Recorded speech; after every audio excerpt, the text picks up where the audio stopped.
Salut tout le monde, c'est Lanta aujourd'hui pour une nouvelle vidéo. Alors j'ai décidé pour cette vidéo d'avoir un cadre un peu plus beau.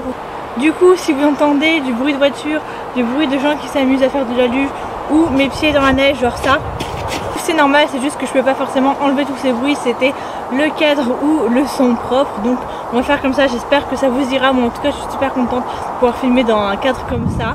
Aujourd'hui il fait pas très froid, il fait à 0 degré, vous voyez je suis en chemise, bon elle est épaisse hein, mais avec le soleil en fait il fait chaud, c'est pas comme les 0 degrés en France. Du coup je suis bien ici dehors pour vous faire ma vidéo, donc je suis super contente. Et je vais essayer du coup un autre format que celui que j'ai déjà essayé pour mes vlogs de voyage, on va dire, pour mixer un peu la parlotte et les images. Je vous invite à aller me suivre sur mon Instagram où j'ai déjà mis pas mal de photos de tous mes voyages, etc. et où je vous parle là-bas et je vous fais des stories un peu plus quotidiennement, on va dire. Donc mon Instagram s'affichera ici. J'espère que ce style de vidéo vous plaira et c'est parti pour la vidéo.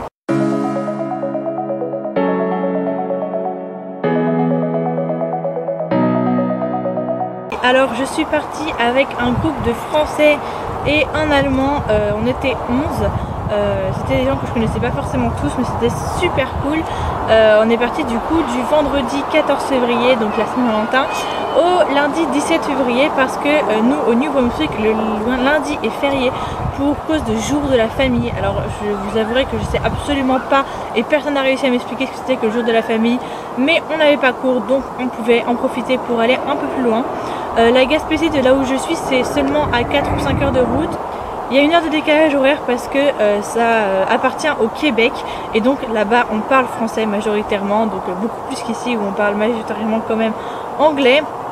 Donc voilà, en plus ça c'était un peu les trucs de départ, mais après l'heure en fait c'était plus embêtant qu'autre chose parce que du coup ils sont à l'heure du Québec mais on est sur le même endroit du décalage horaire. Déjà les téléphones ne se réglaient pas tout seuls et en plus du coup le soleil se couchait très tôt, à 16h30, 17h le soleil était couché, alors qu'ici du coup à 17h30, 18h il est couché parce que en fait on est à la même heure du soleil qu'en Gaspésie, mais pas la même heure parce que c'est pas la même province. Donc on est parti à 15h, on avait loué 2 grosses voitures, un gros van qui était censé être un van 7 places, finalement c'était un van 5 places avec 2 places, enfin 3 qu'on pouvait sortir du coffre. Moi j'ai passé mon week-end dans le coffre parce qu'on a fait énormément de routes tout le temps pour visiter toute la Gaspésie en mode road trip. On est arrivé du coup à Carleton-sur-Mer à 19h. Là nous sommes allés à l'auberge des 4 vents il me semble, oui c'est ça. Et c'était super cool comme auberge, je pense que c'était normalement des yurts où il faut aller en bateau, mais comme c'était l'hiver on avait juste des petites maisons. En gros ça faisait un peu un dortoir avec des lits doubles superposés. Et on avait une cuisine, 3 salles de bain pour 11, c'était trop bien, enfin c'était une chambre de 12 du coup. Et on a été manger au restaurant, c'était un restaurant japonais, enfin je sais pas trop si c'était japonais, c'était un restaurant asiatique on va dire, où moi j'ai pris des sushis et après on a dansé un peu. Le lendemain du coup on est parti de Carleton-sur-Mer à 9h, on est arrivé à Percé à 11h. Et là du coup on avait très froid parce qu'il faisait très froid, il y avait pas beaucoup de vent mais je crois qu'il faisait bien moins 20 degrés avec un peu de vent quand même. On est allé se mettre sur la mer gelée pour faire une photo devant la pierre percée.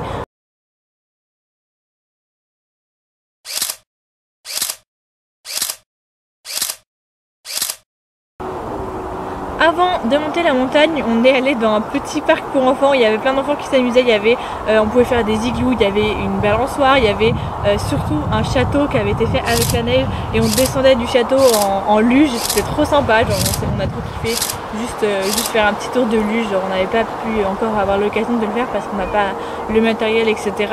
Du coup voilà, ça c'était sympa. Et ensuite on est parti en randonnée pour aller jusqu'à la plateforme suspendue en haut de la montagne.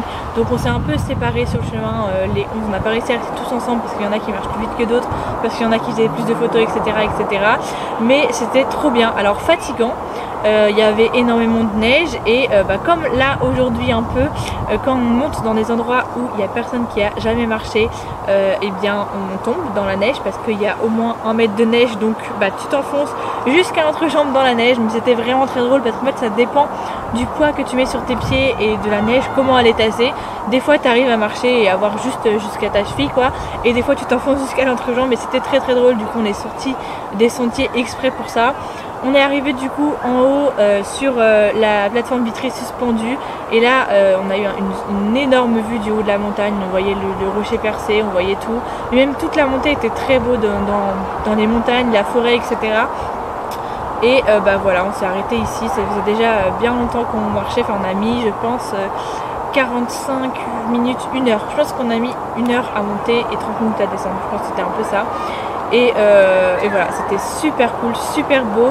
On est resté un peu en haut. Bon, la plateforme vitrée en hiver ça sert à rien dans le sens où c'est gratuit, bon ça c'est dire c'est un bon point, mais il n'y a pas de vitre en fait parce qu'elle est recouverte par la neige évidemment. Après la randonnée qui a du coup duré environ 1h30, on a repris la voiture et on a roulé jusqu'à Gaspé, enfin presque Gaspé. Au début on voulait faire une cascade, alors toutes les cascades je vais pas vous dire à chaque fois, mais il y a beaucoup de trucs qu'on a dû annuler. Là je vais vous dire ce qu'on a fait, mais il y a beaucoup de trucs qu'on a dû annuler, notamment les cascades parce qu'elles n'étaient pas du tout accessibles en fait. Les routes pour aller jusqu'au parking normalement que les gens font en été étaient pas du tout déneigées, donc on pouvait pas rouler dessus, c'était impossible. Et si on avait été à pied, on aurait mis énormément de temps avec toujours le fait qu'on ait de la neige jusqu'à l'entrejambe, et en cascade, c'est-à-dire qu'il faut descendre puis remonter, ça aurait été vraiment trop fatigant. Du coup on n'a pas tenté les cascades, surtout que la nuit tombe très tôt du coup. Mais du coup on est allé faire un petit tour à la Bête Percée, on a un peu marché, alors toujours pareil, on s'est beaucoup cassé la figure, mais on a été jusqu'à la mer, on a regardé la mer glacée, c'était trop beau. Il y en a même qui sont descendus jusqu'à la mer et qui ont marché sur la mer. À Gaspé normalement c'est l'endroit où on peut aller voir les baleines en été, mais forcément il n'y a pas les bateaux pour aller voir les baleines en hiver et les baleines ne sont pas là. On s'est enfoncé dans la forêt, c'était très sympa. Je vais dire beaucoup que c'était très sympa parce que j'ai adoré mon voyage. Du coup après on a été jusqu'à un peu plus loin que Gaspé dans une auberge qui s'appelle la petite école de Forillon. On était très bien cette petite auberge, c'était un peu pareil, on avait un dortoir et une chambre avec 2 lits doubles, et les dortoirs c'était des lits superposés simples. Et surtout il y avait une grande cuisine, une grande salle commune avec billard, baby-foot, des jeux, plein de trucs à faire. Et il y avait une patinoire aussi, j'avais des filles avec moi qui avaient leurs patins, donc qui ont été faire de la patinoire dans la nuit. Donc voilà, ça c'était aussi super sympa. Ensuite le lendemain on s'est encore levé tôt et on a repris la route. Du coup on a fait un peu toute la route de montagne, tous les parcs nationaux du coup en haut de la Gaspésie, le parc Forillon, la vallée des Chic-Chocs, mais en voiture on n'est pas descendu. Et on est descendu du coup pour aller dans le parc national de Gaspésie. Donc on est arrivé assez tard, on est arrivé à 14h parce que c'était un peu loin de Gaspé. Le parc national de Gaspésie du coup coûte quand même 9 $ même en hiver. C'est un parc énorme, super grand. La balade qu'on a fait c'était une des plus courtes. On a fait une balade d'1h30, 2 heures je crois. Il neigeait, c'était trop bien. On voit ce qu'ils appellent la rivière au saumon, c'est-à-dire qu'apparemment en été il y a énormément de saumon, et du coup dans le parc national de Gaspésie on peut croiser des ours ou des orignaux très souvent, mais bon en hiver c'est un peu plus compliqué parce que ils restent, soit ils hibernent, soit les orignaux restent en meute, donc on a plus de chances de les croiser sur la route malheureusement que de les croiser dans le parc. Donc nous on n'en a pas croisé, mais c'était quand même super beau. On a fait du coup une petite balade et après on a rebroussé chemin parce que les balades du parc national de la Gaspésie sont très grandes. Il faut souvent y aller pour la journée si on veut vraiment bien en profiter, mais je trouve qu'on en a quand même pas mal profité. C'était dans la montagne, on a fait des super photos sur la route parce qu'à un moment on devait passer sur la route pour changer de montagne, et en gros il y a une grande route à l'américaine avec le truc au milieu qui est jaune et les montagnes et la forêt autour, et c'était trop beau. J'adore ces photos qu'on a fait ici.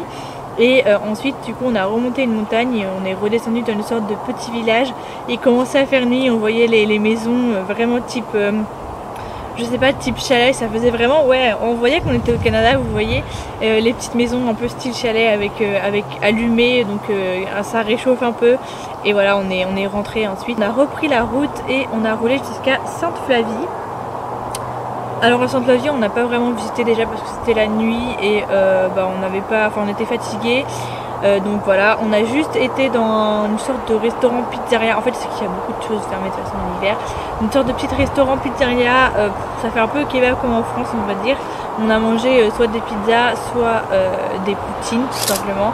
Bon c'était bon mais voilà, c'était ni un fast food ni un resto on va dire.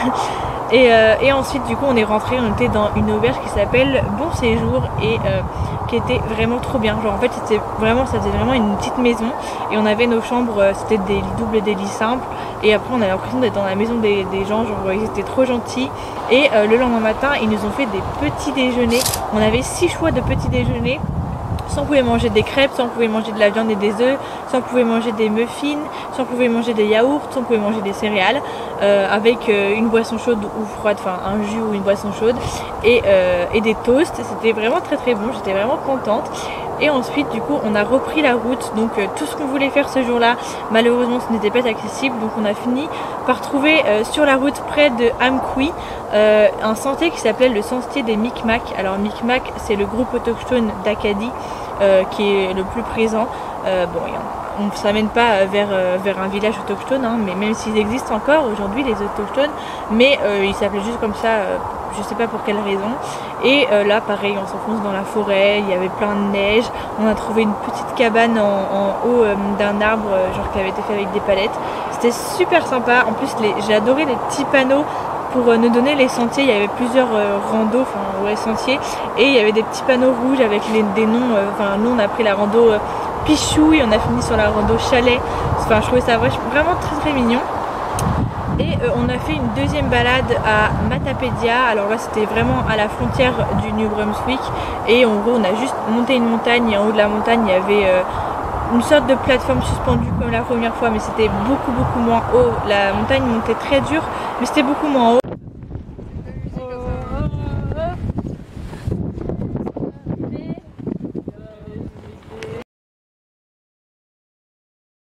Et là c'était très drôle parce que du coup on a eu du mal à monter, mais pour redescendre on est redescendu sur les fesses. Bon, comme les jours d'avant on a fait ça, mais là vraiment limite on n'avait pas le choix et on glissait et c'était assez drôle. Voilà, et du coup c'est comme ça que s'est terminé notre voyage en Gaspésie. Ensuite on a fait beaucoup de route pour rentrer à Moncton. Franchement pour vous faire un bilan, la Gaspésie c'était vraiment trop bien. Je pense que c'est à faire, que vous venez en hiver, en automne, en été c'est à faire. En été on nous a dit qu'il y avait beaucoup de monde, c'est un endroit très touristique.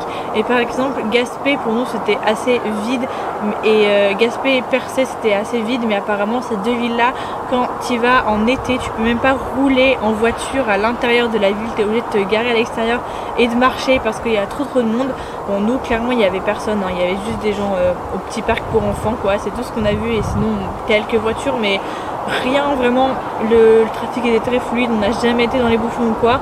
Je pense que c'est quand même à faire en hiver parce que il y avait la neige quoi, il y a tout ce qui était, c'est une bonne manière de visiter le Canada en hiver. Après à choisir, si j'avais dû choisir 2 semaines dans l'année pour aller faire un voyage au Canada et que j'aurais voulu aller en Gaspésie, j'aurais été en été parce que c'est plus simple, il y a plus de choses. C'est peut-être aussi plus cher, mais voilà, si vous allez une fois dans votre vie au Canada et que vous voulez aller à la Gaspésie, je vous conseille quand même d'y aller en été parce que c'est plus simple, il y a plus de choses à faire, il y a plus d'activités. Mais comme ça, si jamais vous aussi vous êtes en échange universitaire au Canada, bon à part si vous êtes dans très loin, mais si vous êtes au Québec, au New Brunswick ou en Nouvelle-Écosse, la Gaspésie c'est vraiment un truc à faire, c'était vraiment une super expérience. J'aimerais trop y retourner en été, mais c'était quand même très bien en hiver. J'ai passé un super week-end et voilà, je crois que j'ai tout dit. J'espère que ça vous aura plu, j'espère que ça vous aura inspiré, peut-être que ça vous aura donné envie ou que ça vous aura rendu heureux, je sais pas. En tout cas moi ça m'a rendu heureuse de faire ce voyage. N'hésitez pas vous à me raconter si vous êtes au Canada ou même si vous voyagez dans d'autres villes, où est-ce que vous êtes allé ces derniers mois et qu'est-ce que vous avez visité, qu'est-ce que vous avez trouvé beau. Si vous êtes venu vous aussi en Gaspésie, à me raconter peut-être des choses que j'ai loupées, des choses que vous avez fait, des choses que vous avez vues, peut-être une photo d'un orignal ou d'un ours si vous en avez vu, parce que moi j'avoue que je suis hyper déçue de ne pas en avoir vu. N'hésitez pas à aller me suivre sur Instagram pour suivre de façon un peu plus précise, enfin de façon un peu plus quotidienne ce que je fais. Je pars bientôt en autre voyage à Montréal et à Québec et à Portland aux États-Unis, donc bien sûr je vous montrerai tout ça. Donc n'hésitez pas à vous abonner à ma chaîne pour voir la suite. N'hésitez pas à laisser un petit j'aime si ça vous a plu et on se dit à la prochaine.